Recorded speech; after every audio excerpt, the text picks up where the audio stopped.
혐의로 1심에서 징역 4년 6월을 선고받았지만 신병을 이유로 구속 집행정지 상태에서 항소심을 진행 중인 태광그룹 이호진 회장 사건 잘 아실 텐데요. 태광그룹 주력 계열사인 흥국생명 주주 배당을 둘러싸고 논란이 일고 있습니다.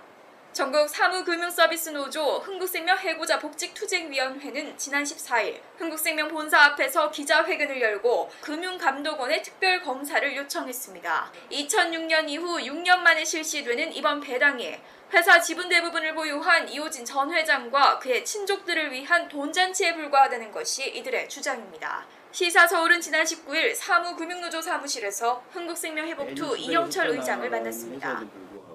미래계획상 이후로 정리해고를 단행했고 또 노동력 간부들을 해고했던 그런 대주주가 깜빵이 있고 그런 사회적으로 지탄을 받아 마땅할 대주주가 자기 개인한테 한 141억 떨어진 배당금을 한다는 것은 좀 사회적으로 지탄을 받아 마땅하고 어떤 도덕적 해이에 가깝다.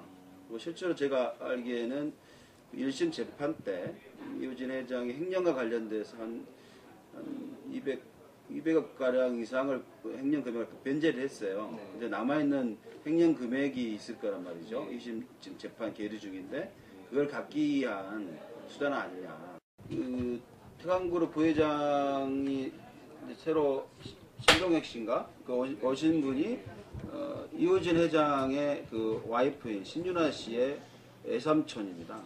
자기 와이프인 신윤아 씨 이제 그는 그 외삼촌의 경영을 맡기기 위한 자기는 배후에 있는 형태인 거고 결론적으로 얘기하면 이러한 태광그룹의 경영진들이 바꿔진 것들은 그냥 어쨌든 1심에 그냥 재판을 자기들의 형량을 줄이기 위한 그것일 뿐이지 실제로 어떤 것도 없었다.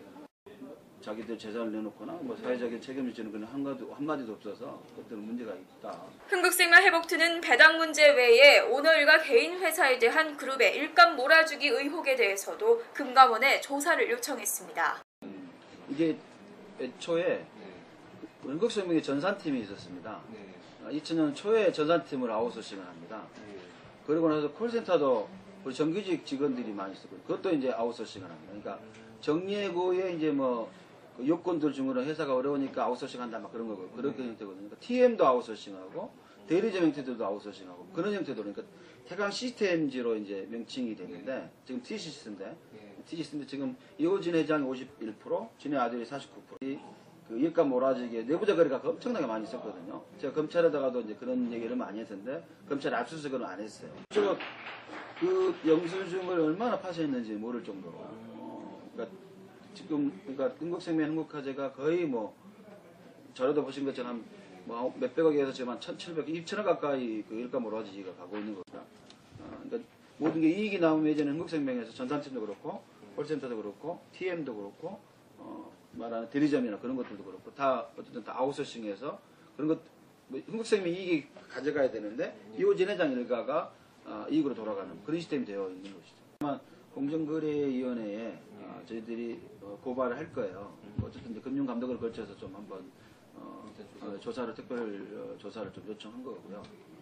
이후에는 지금 이걸 토대로 해가지고 일감 몰아주기 관련된 것들 공정위원회 제소를 하려고. 이영철 의장은 앞으로의 회복투 활동 계획에 대해서도 밝혔습니다. 이런 기업 좀 하지 말아야 된다. 그런 취지로 저희들이 호소할 거고 이후에 뭐 그게 가능하다면 실제로 민주노총이든 한국노총이든 또 아니면 시민단체, 사회단체든 어쨌든 또 그런 진영하고 좀 어쨌든 얘기를 좀 해서 그런 문제에 대해 흥국생명, 흥국화재, 유선방송, 티브리홀딩스 다른 뭐 전반적인 것들에 대해서 좀 얘기를 좀 해서 이런 기업들이 좀 사회적 책임을 지지 않는다면 좀 법적으로 제도적으로 또 그런 또 경영상의 정리해고의 문제들도 좀 뭐 이후에 밝혀낼 생각입니다. SSB 뉴스 권희진입니다.